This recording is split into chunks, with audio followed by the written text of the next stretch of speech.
MMA Rants and Raves, George Rush St-Pierre versus Dan Hardy review.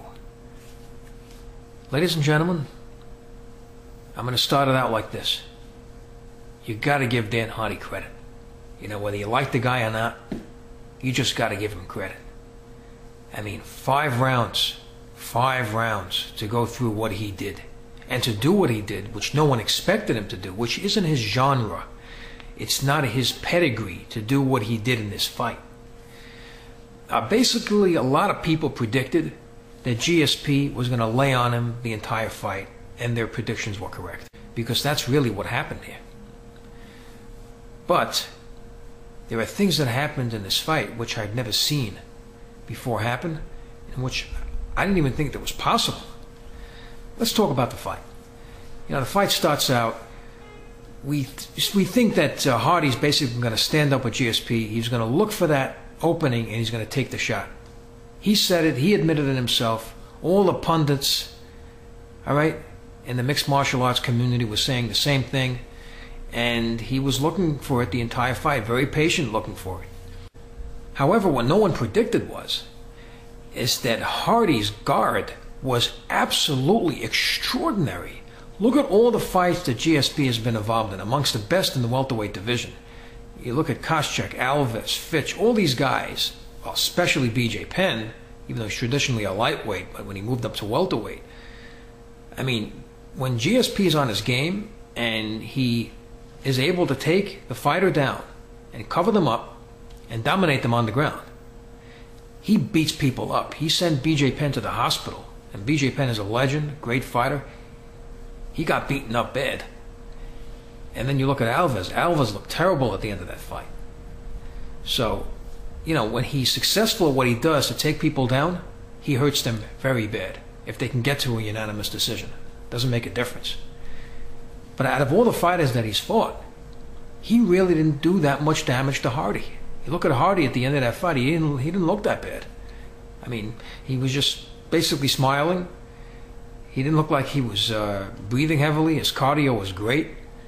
And going through something like that would tire out any fighter. So it was just remarkable how well he did with his guard. And this guy is supposed to be traditionally a kickboxer, but his guard was amazing. I mean, you can call it jiu-jitsu, you can, but he even tried to. I mean, you can say it was a jiu-jitsu because he even tried to submit GSP at one time. Now, of course, there was no way he was going to do that. But I was just extremely impressed with his guard. And to tell you why, because GSP many times passed his guard. He went into half guard many times, and that's when things get dangerous. Because he could just land him and just slam him with punches and elbows, but he was very good. He predicted where GSP's fists were going. He was able to hold his hands down to protect his face, move his head around very good. So he was very patient, and he had a plan. He looked like he was remaining calm, and he wasn't tiring that much either, which is a credit to his cardio. Hardy has very good cardio. So I'm just saying that you got to give this guy credit, because no one expected this. Because people expected if he would get him down, he would destroy him, and he did not do that. That was not the case. Now here's something that you got to give him credit even more. If you guys saw the fight, if you look at those 2 submissions, GSP attempted, and he actually had them fully locked in. He attempted a Kimura and an armbar. That's how good GSP is. He tried to put the armbar on, and let me tell you something, he had Hardy's arm bent back. I was getting sick just looking at it. I said, his arm is going to snap. This is sick. They got to stop this fight. He's not tapping. He's just a really tough guy, and he's not going to tap. They better end this fight. And he didn't tap, and he somehow twisted out of it and got back to his feet. I just couldn't believe it. It was incredible. So what does GSP do? He somehow gets Hardy into another submission attempt, and this time it's a Kimura. The Kimura was ridiculous. I almost threw up just watching that. That was sick. I mean, he had his arm bent back, almost behind his head. It was like that. It was all the way. I mean, I don't know how he didn't tap. I mean, I saw his UFC glove, how I was waiting for the fingers to move just to tap against his hand, and he just wouldn't tap. Everybody predicted the fight. Come on, it's over. Let's turn the TV off, but he just wouldn't tap. You just got to give him credit for that. I've never seen a fighter, especially on the caliber of a GSP, a guy like GSP who is on the giving end of that submission attempt, for somebody to power out of it and to not tap, to suck it up, that was just ridiculous just to watch. So amazing. I mean, he's either insanely strong, insanely tough, or maybe he's double jointed. I just don't know. I mean, it was hilarious at the end of the fight. GSP was holding his arm. He said, "What is your arm made of? I couldn't submit you. What's going on here?" And then Hardy points to his head and he said, "You know, it's in the mind." And he just was cracking up. It was just a great fight, you know, just to watch it, and the way these two guys counteracted with each other at the end of the fight, because they just couldn't figure each other out. And but it was just interesting to see the whole situation. But anyway, you know, let's get down to it. You know, GSP's game plan was just brilliant. I mean, very patient. You know, a lot of guys would get frustrated. I mean, anybody would. You have a fully implemented Kimura and armbar, I mean, fully locked in, and you can't complete it. I mean, how many times does that happen? It doesn't happen often. Usually it happens with terrible results, that the guy's arm is broken, he doesn't even know it's broken, or something like that. I remember the Tim Silva fight against Frank Mir, where he just wanted to keep on fighting, but they stopped it. I mean, they saw that the arm just snapped. It was also sick to look at. But in Hardy's case, it didn't seem to be any damage.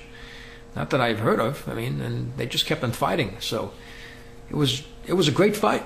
It was really a great fight. It lived up to a lot better what people expected.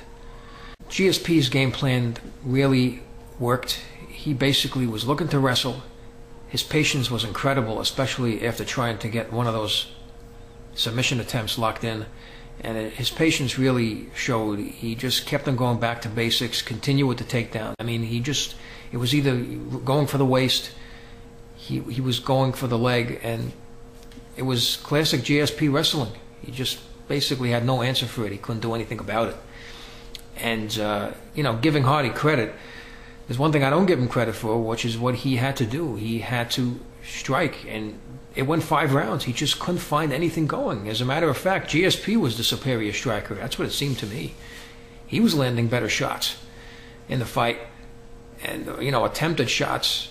And he landed a nice kick also, like looked like a roundhouse kick or something, which seemed to connect somewhat. I don't know if it did connect, but it just, it seemed in the striking that GSP was, you know, going toe-to-toe. When he had to strike, he did. He picked his positions very well, and that's what makes him such a great fighter. He knew when to go for the takedown and when to do some striking with him. So a very well-rounded fight for possibly one of the best well-rounded fighters. Anyway, here's the deal, guys. If you watch the fight, you know, this is the very best that's going to battle GSP, and despite giving Hardy credit, you know, GSP dominated the fight. He dictated what he had to do. He took him down. He was basically laying on Hardy the entire fight. It wasn't even close. He dominated, won the fight. So here's the deal.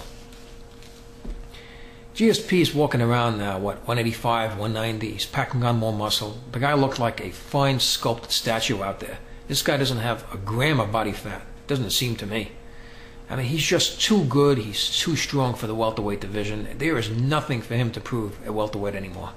I mean, he's just going to keep on fighting guy after guy. I don't see anybody beating him.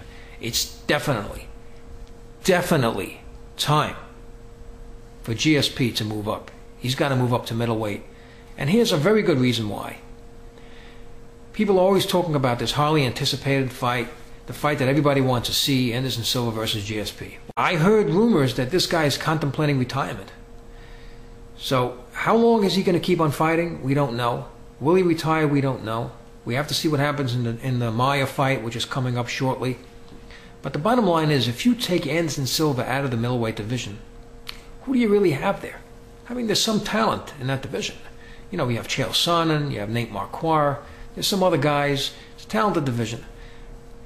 But I see GSP as having a very good opportunity to fight and do well and have success in the middleweight division now, guys.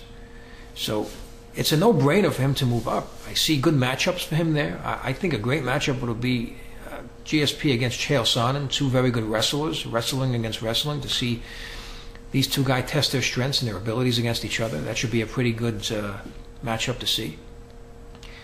And there's some other guys there. He has a chance to make a run at that title. And even if he has to face Anderson Silva, I think he has a shot at defeating Anderson Silva. I mean, after what happened yesterday, after what happened last night, I mean, I'm convinced. I mean, this guy is pound for pound. He's definitely pound for pound the greatest fighter in the UFC. I would say pound for pound, he may be right behind Fedor. This guy is an unbelievable fighter. An unbelievable fighter. He just has a great game plan. His striking is very underrated. How good it is, it's very underrated. His kicks, his striking, his jiu-jitsu. I mean, you just see his jiu-jitsu skills. His submission skills are excellent, even though he couldn't complete them. But he was throwing everything at Hardy. Everything. Whether it's punches, kicks, wrestling, submissions. I mean, the guy has an arsenal of skills. And he's going to give anybody problems. Anybody that's going to step into the octagon with him. So he should step up. It should be very interesting to see him fight in the middleweight division. And I think it's inevitable. It's definitely inevitable. Because there's definitely nothing in the welterweight division. He's beaten everybody in the welterweight division. There's nobody left. Nobody. Anyway, that's the way I see it, guys. I'd like to know what you think about this fight. I'd like to know what you think about, of course, GSP moving up to middleweight. Do you think he'll be successful? Do you think he won't be successful? Do you think he'll be successful against Anderson Silva, or if he'll face Anderson Silva at all? Leave those comments. Please subscribe. Please rate this video. And thank you for tuning in.